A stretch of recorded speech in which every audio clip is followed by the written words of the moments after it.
Hello friends. दोस्तों, आज हम इस वीडियो में हमारे एक व्यूअर के क्वेश्चन को डिस्कस करेंगे। हो सकता है ये क्वेश्चन आपका भी हो, तो आप इस वीडियो को ध्यान से देखें और पूरा देखें। दोस्तों, हमारे व्यूअर का क्वेश्चन है कि वो एक गवर्नमेंट एम्प्लॉय है और उनकी वाइफ ने उनके अगेंस्ट 498A का केस कर दिया है, जिसमें उनके अगेंस्ट FIR हो गई है। तो वो ये जानना चाहते हैं कि जो FIR उनके अगेंस्ट लॉज हुई है, क्या उस FIR का कुछ इफेक्ट उनकी गवर्नमेंट जॉब पर पड़ेगा, और जो इफेक्ट पड़ेगा वो क्या होगा। तो चलिए दोस्तों, अब हम इसी को डिस्कस करते हैं। दोस्तों, जब भी हस्बैंड और वाइफ में डिस्प्यूट होता है तो वाइफ अपने हस्बैंड के ऊपर, इन लॉज के ऊपर अलग अलग केस डालती है, जिसमें वो 498A की कंप्लेंट करती है, डोमेस्टिक वायलेंस का केस डालती है और CRPC के सेक्शन 125 में मेंटेनेंस का केस डालती है। और अगर वाइफ अपने हस्बैंड से डिवोर्स लेना चाहती है तो वो डिवोर्स का केस भी डालती है।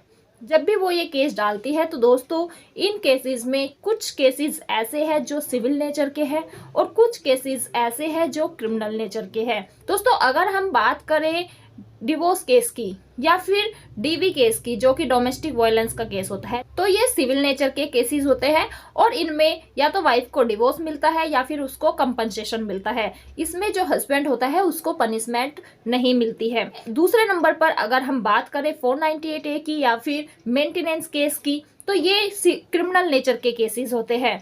लेकिन अगर हम सेपरेटली बात करें मेंटेनेंस की, जो कि 125 का मैटर है, वो भी सिविल नेचर का होता है। लेकिन अगर उसमें कोर्ट की तरफ से वाइफ के लिए मेंटेनेंस बांध दिया गया है और हस्बैंड उस मेंटेनेंस को पे नहीं कर रहा है, देन हस्बैंड को, अगर वह मेंटेनेंस पे नहीं कर रहा है, उसके लिए भी अरेस्ट किया जा सकता है और साथ ही उसको जेल भी भेजा जा सकता है। लेकिन फिर भी ये जो जेल भेजना है, ये सिविल नेचर की इम्प्रिजमेंट है और उसको पुलिस कस्टडी में नहीं भेजा जाता है, उसको जुडिशियल कस्टडी में रखा जाता है। और जैसे ही वो मेंटेनेंस का अमाउंट जो होता है उसको पे कर देता है, देन उसको कस्टडी से रिलीज भी कर दिया जाता है। तो ये जो 125 में किसी भी व्यक्ति को अरेस्ट किया जाता है और उसको सिविल इम्प्रिजमेंट में रखा जाता है, ये भी ऑफेंस क्रिमिनल नेचर का नहीं होता है, सिर्फ पैसे से रिलेटेड ऑफेंस होता है, जिसको हम क्रिमिनल नेचर का ऑफेंस नहीं मानते हैं। तो अगर किसी भी व्यक्ति को मेंटेनेंस ना पे करने के लिए भी अरेस्ट किया गया है, देन उसका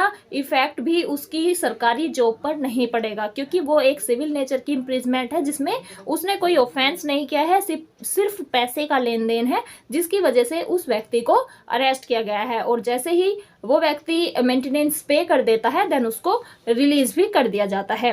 तो अगर आपको मेंटेनेंस में अरेस्ट किया गया है, ये केस भी आपकी गवर्नमेंट जॉब पर कोई इफेक्ट नहीं डालेगा। अब हम बात करते हैं 498A की, जिसमें जो वाइफ है वो अपने हस्बैंड के ऊपर, अपने इन लॉज के ऊपर एलिगेशन लगाती है, या फिर अगर उसके साथ मार पिटाई हुई है, उसके ऊपर क्रुएल्टी की गई है, उससे दान दहेज मांगा गया है, उससे डॉरी की डिमांड की गई है, देन वो अपने इन लॉज के अगेंस्ट और अपने हस्बैंड के अगेंस्ट एक कंप्लेंट करती है, जिसको वो थाने में भी देती है और वुमेन सेल में भी देती है। अब अगर वाइफ के साथ में इन लॉज ने या हस्बैंड ने ऐसी क्रुएल्टी की है कि उसको चोटें आई है, या फिर उसको कोई ग्रीवियस हर्ट किया गया है और उसने डायरेक्ट पुलिस को कॉल की है और पुलिस उस महिला के पास पहुंची है, देन वहां से हस्बैंड को डायरेक्ट अरेस्ट किया जाता है। या तो हस्बैंड हो या फिर इन लॉज हो, जिसने भी महिला के साथ क्रुएल्टी की है, मार पिटाई की है, एट द सेम टाइम उन लोगों को वहां से अरेस्ट किया जाता है और उन लोगों को विद इन 24 आवर्स मजिस्ट्रेट के सामने पेश किया जाता है। अगर पुलिस ने आपको अरेस्ट करने के बाद 24 घंटे के लिए कस्टडी में रख लिया है और आप गवर्नमेंट एम्प्लॉय है, इस चीज का आपकी जॉब के ऊपर अच्छा खासा इफेक्ट पड़ेगा। आपको आपकी जॉब से सस्पेंड कर दिया जाएगा। ये तो रही एक बात। लेकिन अगर वाइफ ने आपके अगेंस्ट कंप्लेंट की है, वुमेन सेल में कंप्लेंट की है और उस कंप्लेंट में इन्वेस्टिगेशन होने के बाद, पूरा मैटर चलने के बाद वुमेन सेल में, तब आपके अगेंस्ट FIR लॉज्ड हुई है, और FIR होने के बाद जब पुलिस इन्वेस्टिगेशन करती है, अगर आप इन्वेस्टिगेशन ज्वाइन करते हैं, जब भी पुलिस आपको बुलाती है, आप थाने जाते हैं, आप प्रॉपर सपोर्ट करते हैं पुलिस को, तो पुलिस ऐसे में आपको अरेस्ट नहीं करती है और इस चीज का आपकी जॉब पर भी कोई इफेक्ट नहीं पड़ता है। लेकिन अगर आप इन्वेस्टिगेशन ज्वाइन नहीं करते हैं, थाने नहीं जाते हैं, पुलिस आपको अरेस्ट करके लेके जाती है, देन इस चीज का आपकी जॉब के ऊपर पूरा इफेक्ट पड़ेगा। और जैसे ही आपके अगेंस्ट एफआईआर होगी और आप 24 घंटे के लिए कस्टडी में रहेंगे तो आपको आपकी जॉब से सस्पेंड कर दिया जाएगा। दूसरे नंबर पर बात आती है कि अगर आपके अगेंस्ट जो भी एलिगेशन आपकी वाइफ ने लगाए हैं, अगर वो प्रूव हो जाते हैं और कोर्ट आपको कन्विक्शन दे देती है, देन आपको आपकी जॉब से सस्पेंड किया जाएगा और हो सकता है कि आपको आपकी जॉब से बाद में टर्मिनेट भी कर दिया जाए। लेकिन ये कंडीशन तब आती है जब अगर वाइफ ने आपके ऊपर जो भी एलिगेशन लगाए हैं वो प्रूव हो जाते हैं। यानी कि अगर आपने सच में अपनी वाइफ के साथ क्रूएल्टी की है, उसके साथ मार पिटाई की है, तो आपको पनिशमेंट मिलती ही मिलती है। क्योंकि ऐसा तो आपको अधिकार नहीं दिया गया है कि कोई भी व्यक्ति किसी भी महिला के साथ मार पिटाई करे या उसके साथ क्रूएल्टी करे।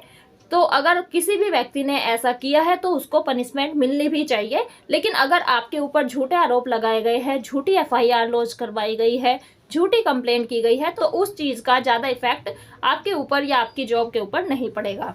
तो दोस्तों, अगर आपने कुछ भी गलत नहीं किया है और आपको झूठा फंसाया गया है, देन आपको डरने की बिल्कुल भी जरूरत नहीं है। और भले ही आप गवर्नमेंट एम्प्लॉय हो, तब भी आपकी जॉब पर उस चीज का कोई इफेक्ट नहीं पड़ेगा। क्योंकि अगर वाइफ के पास उस तरह के कोई सबूत नहीं है या फिर वाइफ ये प्रूव नहीं कर पाई कि जो भी एलिगेशन उसने अपनी कंप्लेन में आपके ऊपर लगाए हैं वो सच्चे है, या उसका कोई भी प्रूफ कोर्ट में वो नहीं दे पाई, देन आपको ना तो कन्विक्शन होगी और ना ही आपकी जॉब का इस पर कोई इफेक्ट पड़ेगा।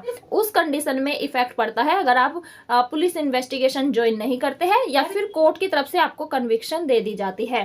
तो आपको डरने की जरूरत नहीं है। अगर आप ठीक है, अगर आप सही है, तो आप अपनी बात पर रहिए और कोर्ट में फाइट कीजिए। तो आई होप दोस्तों, जो भी जिनका ये क्वेश्चन था उनको उनका आंसर मिल गया होगा। आई होप आपको ये सारी चीजें अच्छे से समझ में आई होगी। Thank you.